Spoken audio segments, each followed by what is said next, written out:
Voilà une question remarque particulièrement pertinente qui va permettre à Philippe Hugon de faire une réponse et en même temps une petite transition avec le troisième point plutôt centré sur le Mali. On ne s'était pas concerté, c'est parfait comme ça. Oui, je renvoie donc à la question sur le coton au Mali et la transformation du coton en différents produits, notamment les produits textiles. Bon, il faut voir que un pays comme le Mali avait un système très public. La CMDT, c'était une filière intégrée. Et cette filière intégrée permettait aux paysans d'avoir un minimum de revenus, de prix stabilisés. Et on avait une intégration de la filière, sauf que le coton était du coton fibre. Et puis, après ça, il était exporté. Aujourd'hui, il est principalement exporté vers la Chine, qui est un gros demandeur de coton. Alors, il est évident qu'il y a une volonté de faire en sorte que les produits primaires qui sont exportés, or on sait qu'un produit primaire exporté, c'est un 20e à peu près la valeur finale du produit, soit transformé, crée de l'emploi, qui est de la valeur ajoutée, et qu'évidemment, autour du coton se développe tout un ensemble d'activités. Les huileries, on a vu Bicoma, ça peut être les tourteaux, ça peut être également le textile. Alors, là, on rentre dans les difficultés de l'Afrique. Parce que, d'abord, il y a quelque chose qu'il faut rappeler, on gagne beaucoup plus d'argent en faisant du commerce et de l'intermédiation qu'en faisant de l'industrie, et en prenant un risque à long terme. Lorsqu'on achète du riz, brisure, taille, ou lorsqu'on achète du textile qui vient de Chine, d'Inde, du Bangladesh, et qu'on le revend sur un marché intérieur, on prend très peu de risques, parce qu'on a très peu de stock, et puis on double le prix du produit, et on a un taux de retour sur investissement de 20 à 30%. Si vous êtes dans le domaine de l'industrie textile, il vous faut un investissement sur un minimum de 5 ans, et il faut être sûr que vous aurez des prix vous permettant d'avoir une rentabilité durable si vous investissez. Alors, c'est tout à fait possible de le faire, théoriquement, parce que tous les pays qui se sont développés l'ont fait. C'est-à-dire que vous devez protéger votre filière textile, vous devez faire en sorte que vous ayez, avant d'atteindre la vitesse de croisière, de la transformation. Et il y a des domaines où, sans problème, le Mali pourrait se positionner sur des écrus ou sur des produits transformés. Mais pourquoi il ne le fait pas? Ou pourquoi il le fait peu? Même s'il y a eu des industries textiles, notamment chinoises, ou d'autres qui ont été développées. Parce que les frontières sont totalement poreuses. Et parce que l'intérêt aussi, souvent, des commerçants, qui sont souvent liés au pouvoir politique, c'est plutôt d'acheter sur le marché international. Donc vous rentrez à un autre problème qui rentre à la manière dont on peut créer un marché régional. La solution du textile, comme celle du riz, le Mali peut être un grenier à riz sans aucun problème pour l'ensemble de l'Afrique de l'Ouest. Il peut être en excédent de riz, il n'y a aucun problème techniquement. Mais le gros problème, c'est qu'il est concurrencé également pour son riz par d'autres produits. Et donc là, vous ne pouvez régler cette question qu'à la condition que vos frontières poreuses soient en partie protégées, contrôlées. Or, les frontières, vous ne pouvez pas les contrôler. Vous ne pouvez pas contrôler les frontières du Mali, tellement ce sont des frontières gigantesques.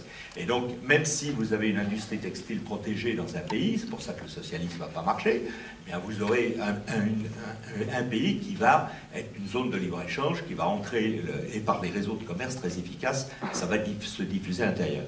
Donc, il y a un enjeu, à mon avis, majeur, sur lequel on n'a pas de réponse, qui est la constitution de marchés régionaux qui permettent à ce moment-là d'avoir des industries qui sont des industries qui deviennent progressivement compétitives.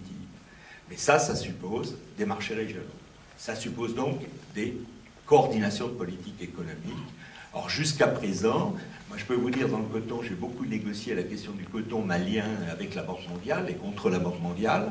Nous avions un projet avec un certain nombre de représentants, notamment maliens, mais pas uniquement, d'essayer de faire des grandes sociétés qui étaient transnationales, au lieu de faire une division des sociétés cotonnières en sous-ensembles. Ça n'a jamais été possible pour des raisons d'opposition politique, c'est-à-dire de non-volonté des États de sortir de leur souveraineté.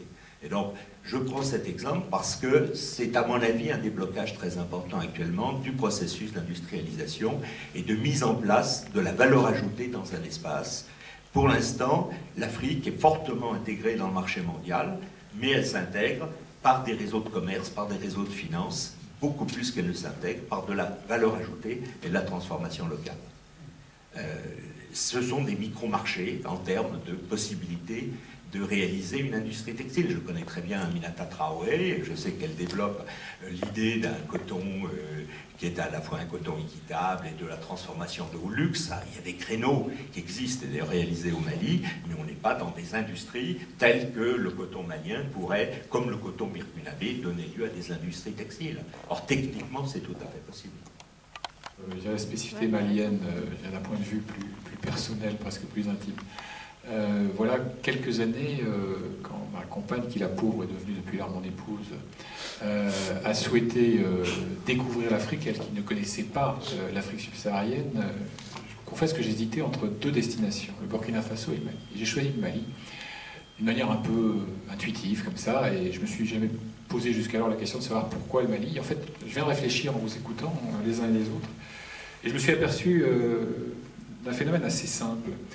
C'est que même si je disais, à la suite de Philippe Hugon tout à l'heure, toute la diversité de l'Afrique, il y a quelque chose dans la destinée du Mali qui en fait une sorte d'Afrique en modèle réduit. C'est-à-dire qu'on a l'impression que ce pays a tout expérimenté.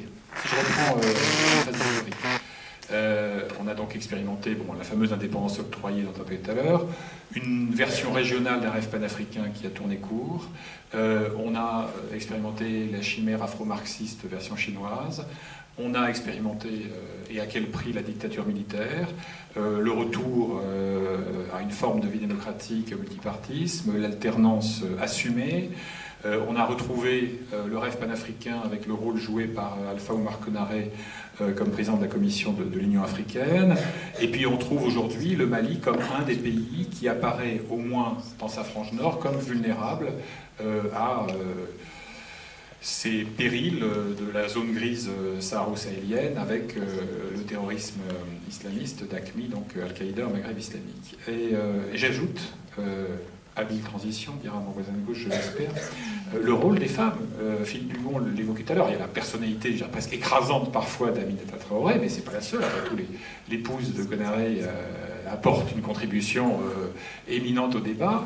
Et puis, alors, à un échelon beaucoup plus local, pour avoir eu la chance de sillonner un peu ce pays, en termes de coopératives villageoises, en termes de mise en place de marchés, là encore coopératifs, le rôle dans des radios locales et communautaires, le rôle dans des aventures de microcrédit, on s'aperçoit que la femme devient, alors parfois c'est un combat, ça n'est pas toujours, là encore, octroyé de bonne grâce, mais elle devient actrice à tous les échelons. Et quand je parle du rôle des femmes en Afrique, je ne m'en tiens pas uniquement, vous l'avez compris, à la saga glamour des premières dames.